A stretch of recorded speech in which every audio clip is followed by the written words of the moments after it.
Hello, this is Panos Kotzathanasis and this is Bad Accent Video Reviews. Today we're going to talk about Suffocating Love by Liao Ming-yi, whom you probably remembered for his 2020 film I, Weirdo, which was shot exclusively on iPhone and was a rather pleasant surprise in the festival circuit. This one is also shot on an iPhone and is currently screening at the New York Asian Film Festival. Okay, regarding this whole iPhone thing, I have to say that you will not realize that this is not shot as they usually shoot movies with a camera and whatnot, because the cinematography is actually one of the best aspects of the film. Okay, before we talk about that, let us check the story of the movie following a Poidato's written review that was published in Asian Movie Palace, the webpage. A man who goes by M in social media connects with Pai Chia-chi through an online book exchange community and is instantly smitten by her. In order to get to know her better, he goes to extremes, buying books and changing with her, which she eventually realizes, and since he's also good looking, she shows interest in him, and the two start dating and even become a couple. However, as the girl informs him, he has a sickness and she also has her quirks. M does not seem to care initially, at least, but things become a little bit more intense after they have dated for a year, and the girl suggests they move in his house. While there, she gives him a list of some commandments, let's say, which highlight that she is obsessed with cleanliness. The fact that she is a Christian means that there will be no premarital relationships, to the point that she does not even allow him to touch her in bed.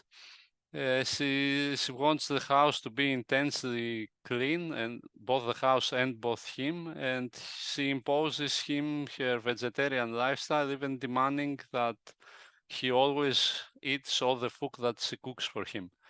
Essentially, she's weirdly controlling of his every action. She wants him to send her a message every 2 hours with a photo of his whereabouts, and as expected, after some time where the first in-love feelings go away, M starts feel suffocating. At that point, an old high school fling, Aishuan, appears in his life again as an associate in his line of work. The two start meeting and essentially open up a path for him to have an affair. As expected, Chia-chi realizes the fact and confronts him about it in one fateful night where, okay, M somewhat admits what is going on, but the girl, instead of getting angry, actually starts begging him, telling him that he could change and that she could change and that she really loves him, even proceeding in cooking a meal full of meat and eating it. The night of the confrontation, M dreams of a mysterious room with a man offering him to make one wish of his come true. When he wakes up, he is in his own apartment beside Yuri Kurosawa, an influencer he adored even before he met everyone, who seems to be his girlfriend. Although he's not sure what is happening, he's quite happy about the fact, but soon another twist comes to the fore.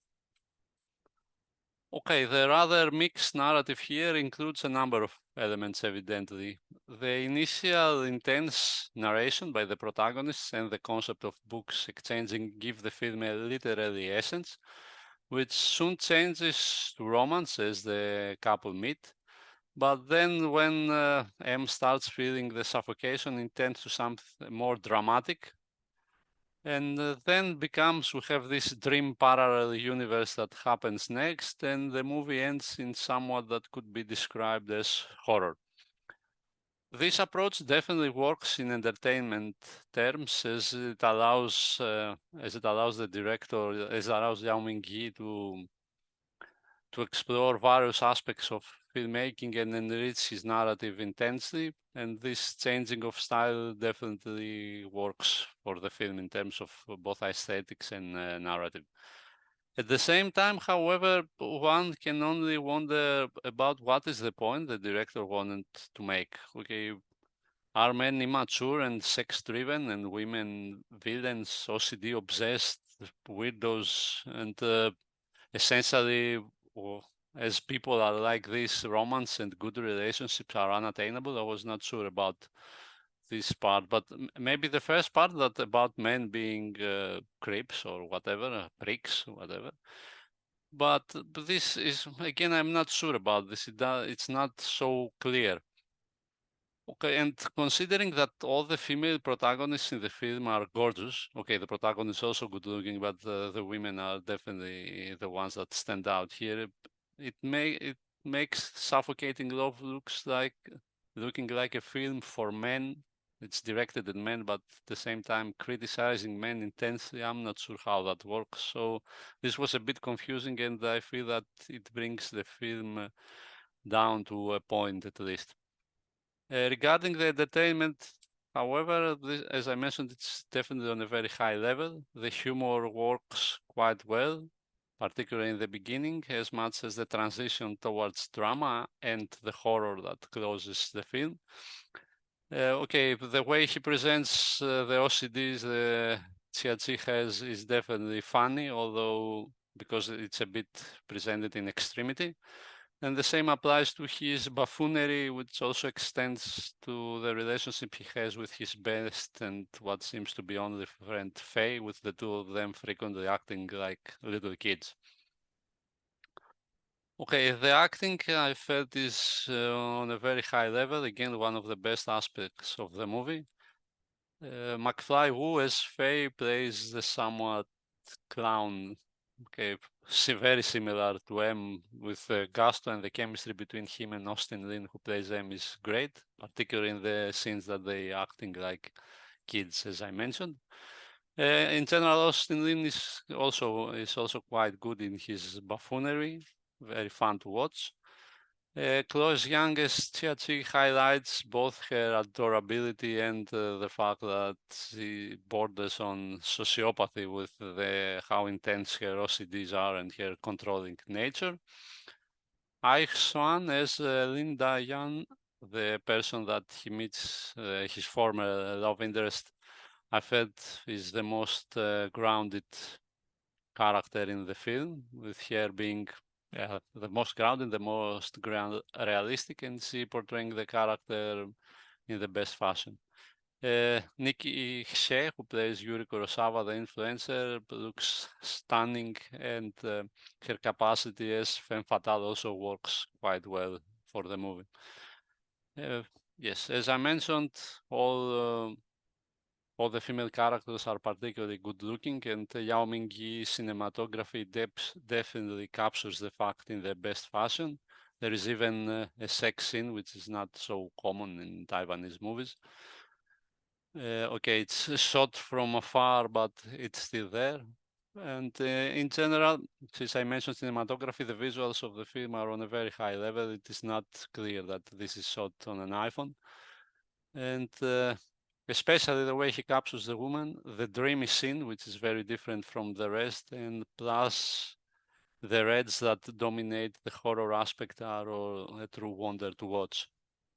The editing also works quite well.